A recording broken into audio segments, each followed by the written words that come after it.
Olá, meu nome é Lígia, sou uma pesquisadora do campo de mudanças climáticas e gênero. Atualmente atuo como coordenadora da área de energia, gênero e interseccionalidade de uma organização não governamental brasileira chamada IEI Brasil. E fui convidada para falar um pouco sobre as questões de mulheres e mudanças climáticas na atualidade. Acho que já é muito perceptível que estamos vivendo em um mundo em catástrofe. As mudanças climáticas deixaram já de ser um fenômeno futuro, descrito apenas em relatórios científicos, de projeções e modelagens, e já estão aqui. Elas estão presentes em todo o mundo. A gente acompanha catástrofes causadas por eventos extremos. No Brasil, a gente está vivendo ondas de calor, momentos de chuvas torrenciais, secas severas na Amazônia, e acho que isso se repete em diversos países da América Latina e do mundo com as suas especificidades. Mas o que a gente enfrenta hoje não é apenas uma crise ambiental, ela é uma crise sistêmica.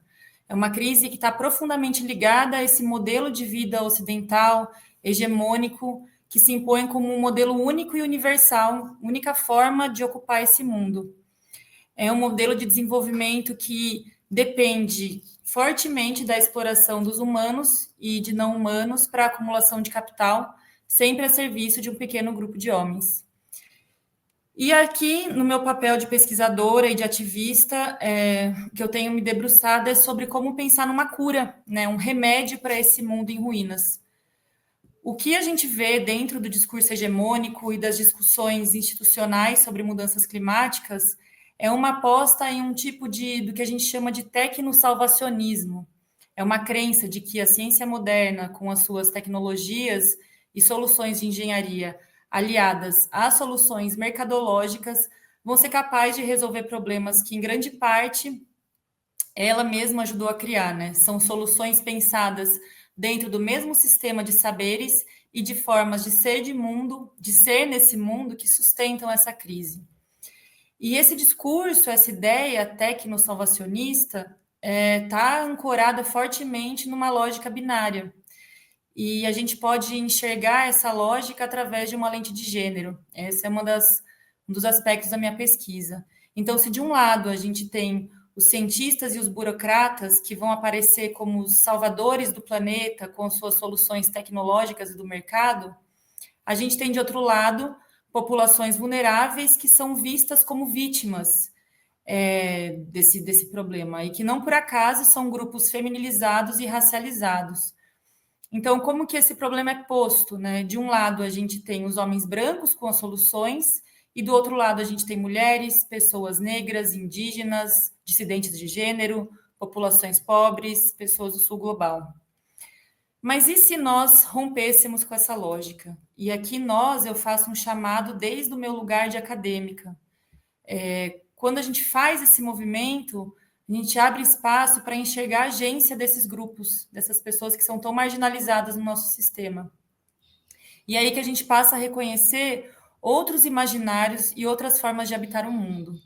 Então, é claro que algumas pessoas, alguns grupos vão sentir muito mais fortemente os impactos da crise climática. A gente já está vendo isso acontecer. São mulheres, são crianças, idosos, populações negras, populações indígenas, pobres, grupos tradicionais. Mas, para além disso, essas pessoas já praticam soluções. E essas soluções estão totalmente vinculadas ao modo de vida dessas pessoas. Então, aqui eu quero destacar especialmente o papel do grupo de mulheres da América Latina e do Caribe, que é o grupo de pessoas, de movimentos que eu tenho mais proximidade. São movimentos que há muito tempo resistem a esses ímpetos coloniais e desenvolvimentistas e que, em suas lutas e práticas, nos ajudam a pensar em saídas para esse mundo único inventado pela colonialidade. Tem uma pesquisadora latino-americana, Maristela Svampa, que é uma grande referência, vai nomear esses movimentos como feminismos ecoterritoriais. Então, ao praticar uma ética de cuidado, ao reconhecer a interdependência, ou seja, que nós humanos, a gente depende um do outro para existir, a ecodependência, essa ideia de que existe relações ecológicas de dependência entre todos os seres vivos e não vivos também, ao colocarem a vida no centro e não o lucro, como é no nosso sistema, essas mulheres cultivam uma outra relação com a natureza. É uma relação de pertencimento e não de exploração. Então, hoje, o que a gente tem com o acirramento dessa crise climática são algumas soluções tecnológicas e verdes que servem ao mercado, ao lucro e ao capital. Essas mulheres vêm chamando isso de falsas soluções. E essas soluções tecnológicas têm reconfigurado as fronteiras neoextrativistas aqui na América Latina. O discurso de transição energética, por exemplo, tem viabilizado a entrada de novas tecnologias nesses territórios, atualizando conflitos antigos e também criando novos. Aqui no Brasil, os grandes empreendimentos eólicos são um exemplo emblemático desse problema. Mais uma vez, grupos de mulheres estão na linha de frente contra um modelo exploratório e predatório de instalação. Instalação de empreendimentos que vem causando grandes impactos nessas comunidades, na ecologia dos lugares, na biodiversidade, e essas mulheres trazem um mote: renováveis sim, mas não assim. Esse embate vai trazer algo fundamental para a gente, vai nos mostrar algo fundamental, que não basta que a transição energética aconteça. A gente precisa questionar como ela acontece e para quem. Se a lógica de exploração se mantém apenas com uma nova roupagem, continuamos alimentando essa mesma engrenagem de desigualdade e destruição.